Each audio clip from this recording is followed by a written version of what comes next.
बिस्मिल्लाहिर्रहमानिर्रहीम। अस्सलाम वालेकुम। दोनों क्लास फेलो थे। लड़की पूरी यूनिवर्सिटी में खूबसूरत थी और लड़का तमाम लड़कों में वजीहा। दोनों एक दूसरे से टकराते रहे और आखिर में दोनों एक दूसरे की मोहब्बत में गिरफ्तार हो गए। मामला रोमियो जूलियट जैसा था। दोनों के ख़ानदान एक दूसरे से नफ़रत करते थे। शादी मुश्किल थी। दोनों बाइज़्ज़त घरानों के सादतमंद बच्चे थे। ये दोनों भागकर शादी करने के लिए तैयार नहीं थे। दोस्तों, मज़ीद आगे बढ़ने से पहले हमारे पाक टीवी चैनल को सब्सक्राइब करें, बेल आइकन पर क्लिक करें और हमारी वीडियोस को लाइक और शेयर करें। और ख़ानदान अपने शिमले नीचे नहीं ला रहे थे, लिहाजा मामला फंस गया। लड़के और लड़की ने पूरी जिंदगी शादी ना करने का फैसला किया। ये दोनों अपने घर में रहते रहे। 5 साल दोनों के दरमियान कोई राब्ता ना हुआ। वालिदैन शादी की कोशिश करते मगर ये इनकार करते रहे, यहाँ तक कि लड़की के वालिदैन हार मान गए। लड़की ने लड़के को फ़ोन किया, लड़के ने फ़ोन उठाया, लड़की की सिर्फ हेलो सुनी और कहा, मुझे बताओ मैंने बारात लेकर कब आना है। दोनों के वालिदैन मिले, शादी हुई और दोनों ने अपना घर आबाद कर लिया। लड़के ने कारोबार शुरू किया, अल्लाह ताला ने करम किया और वो खुशहाल हो गए। ये शादी 20 साल चली। इस दौरान 3 बच्चे हो गए। खातून को अपने हुस्न और अपनी खूबसूरती पर बहुत नाज था। वो थी भी नाज करने के काबिल। वो 45 साल की और 3 बच्चों की माँ होने के बावजूद जवान लगती थी। खावन भी रोज़ अव्वल की तरह इस पर फरिफ्ता था। वो रोज़ जी भर के बीवी की तारीफ करता था, लेकिन फिर एक दिन वो हो गया जो नहीं होना चाहिए था। खातून की गर्दन पर छोटी सी गुठली निकली और ये गुठली फैलते फैलते नासूर बन गई। डॉक्टरों को दिखाया, टेस्ट हुए, पता चला खातून जिल्द के कैंसर में मुब्तला है। खावन सिर्फ खावन नहीं था, वो अपनी बीवी का महवाल था। वो अपनी रान चीर कर बीवी को कबाब बना कर खिला सकता था। वो बीवी को लेकर दुनिया जहान के डॉक्टरों के पास गया।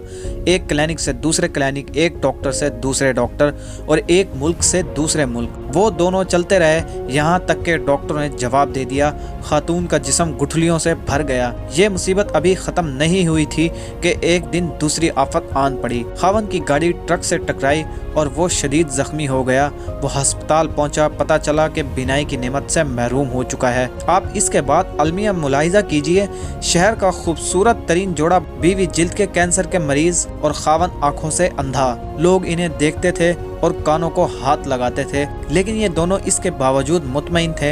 ये रोज़ सुबह बाग में वॉक भी करते थे, सिनेमा भी जाते थे और रेस्टोरेंट में खाना भी खाते थे। बीवी खावन का हाथ पकड़कर साथ साथ चलती थी और इसे गाइड करती थी और खावन बीवी की गाइडनेस पर चलता जाता था।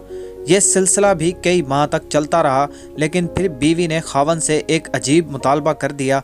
वो अकेली स्विट्ज़रलैंड जाना चाहती थी। खावन ने वजह पूछी। बीवी का कहना था कि वो 10-15 दिन अकेले ही रहना चाहती है। खावन ने इसके साथ जाने की जिद की, लेकिन वो ना मानी। इसरार और इनकार बढ़ता रहा, यहाँ तक कि आखिर में वही हुआ जो ऐसे मामलात में होता है। खावन ने बीवी को इजाज़त दे दी। बीवी स्विट्ज़रलैंड चली गई।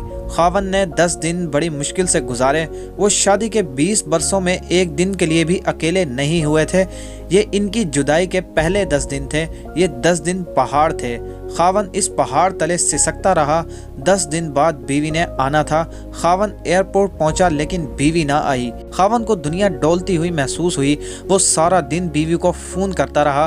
बीवी से राब्ता ना हुआ, लेकिन शाम को बीवी का ख़त आ गया। वो ख़त इसके बेटे ने पढ़ा। वो ख़त सिर्फ ख़त नहीं था, वो एक तहरीरी क़यामत थी और पूरा ख़ानदान इस तहरीरी क़यामत का शिकार होता चला गया। मैं इस क़यामत की तरफ आने से कबल आपको दुनिया के एक खौफनाक लेकिन दिलचस्प हकीकत बताता चलूं। दुनिया में ऐसे बेशुमार सेंटर्स हैं जहां आप अपनी मर्जी से मर सकते हैं। ये सेंटर्स ला इलाज मरीजों के लिए बनाए गए हैं। दुनिया में ये लोग जब अमराज का बोझ उठा उठा कर थक जाते हैं और ये चैन की मौत मरना चाहते हैं, तो ये लोग इन सेंटर्स में जाते हैं, अपनी मेडिकल रिपोर्ट्स दिखाते हैं। डॉक्टर्स इनकी हालत और रिपोर्ट चेक करते हैं। इनसे ये हल्फनामा लेते हैं, आप अपनी मर्जी से दुनिया छोड़कर जा रहे हैं। इनकी मर्जी इनकी मौत का दिन और वक्त तय करते हैं, इनकी आखिरी ख्वाहिश पूरी करते हैं और फिर इन्हें जहर का टीका लगाकर दुनिया से रुखसत कर देते हैं। ये अमल तिब्बी ज़बान में यूथानिजिया यानी आसान मौत कहलाता है। ये दुनिया के 7 ममालिक में कानून है और इतने ही मुल्कों में इसकी इजाज़त के लिए बहस चल रही है। स्विट्ज़रलैंड भी दुनिया के इन ममालिक में शामिल है जहाँ यूथानिजिया को कानूनी स्टेटस हासिल है। ज़्यूरिख शहर शहर में यूथानेसिया का सेंटर बना है।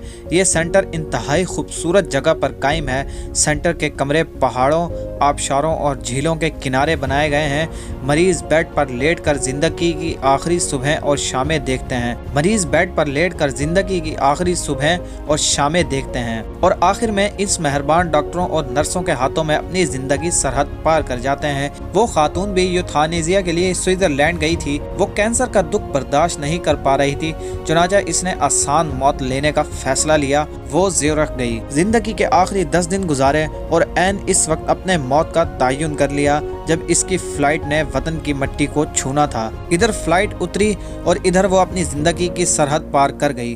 खातून का आखिरी खत बेटे के हाथ में था। वो सिसकियां ले लेकर खत को पढ़ रहा था और खावन सर झुकाकर अपनी बेगम का एक एक लफ्ज सुन रहा था। बीवी ने अपनी पूरी जिंदगी का अहाता किया।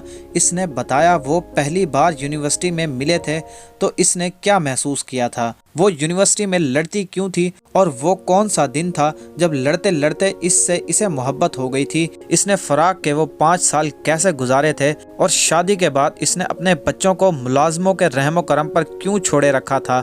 मैं अपनी मोहब्बत को तकसीम नहीं कर सकती थी। मैं तुम्हारा हिस्सा अपने बच्चों को भी नहीं दे सकती थी। इसने 20 साल की अज़वाजी ज़िंदगी किस मुसर्रत और सरशारी में गुजारी और फिर इसे पहली गिल्टी निकली तो इसने क्या महसूस किया। वो खुद को रोज़ बरोज़ बदसूरत होता हुआ देखती थी तो इसके दिल पर क्या गुजरती थी। वो कुदरत का ये फैसला भी सहती चली गई। लेकिन फिर अजीब वाक़या हुआ। आपने पहले बच्चे बोर्डिंग स्कूल में भेज दिए। मैं जानती थी आपने ये फैसला क्यों किया। आप नहीं चाहते थे मुझे मेरे बच्चे इस हालत में देखें और फिर इनकी आंखों में अपने लिए तरस देखूं। फिर आप मुलाजमों को रिश्वत देते थे और वो रोज़ाना कोई न कोई शीशा तोड़ देते थे। मैं आपसे शीशा लगवाने का कहती थी, आप हंसकर टाल जाते थे और यूं आहिस्ता आहिस्ता घर के सारे आईने गायब हो गए। आप नहीं चाहते थे मैं अपनी आंखों से अपनी बदसूरती देखूं। बात अगर यहाँ तक रहती तो भी मैं बर्दाश्त कर जाती, लेकिन आपने आखिर में अजीब काम किया। आपने एक्सीडेंट किया और ख़ुद को अंधा डिक्लेयर कर दिया। मैं जानती हूँ आपकी आंखें ठीक हैं। आप मुसलसल 6 माह से अंधेपन की एक्टिंग कर रहे हैं और मैं ये जानती हूँ आपने ऐसा क्यों किया। आप नहीं चाहते थे मेरे दिल में एक लम्हे के लिए भी ये ख्याल आए कि मैं आपको बदसूरत दिखाई दे रही हूँ या मैं आपकी आंखों में अपनी बदसूरती को पढ़ लूँ। चुनांचा आप अंधे बन गए।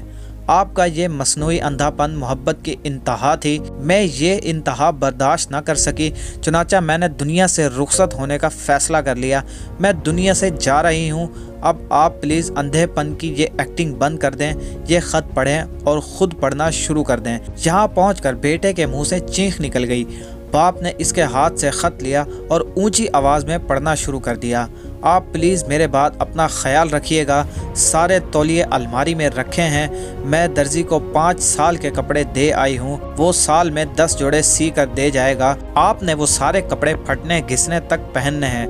दांत चेक करवाते रहिएगा और सुबह की सैर कभी नहीं भूलनी। दोस्तों, इस तरह की मज़ीद वीडियोज़ के लिए हमारे पाक टीवी चैनल को सब्सक्राइब करें, बेल आइकन पर क्लिक करें और हमारी वीडियोज़ को लाइक और शेयर ज़रूर करें ताकि आपको हमारी आने वाली अपडेट मिलती रहे। अल्लाह हाफिज़।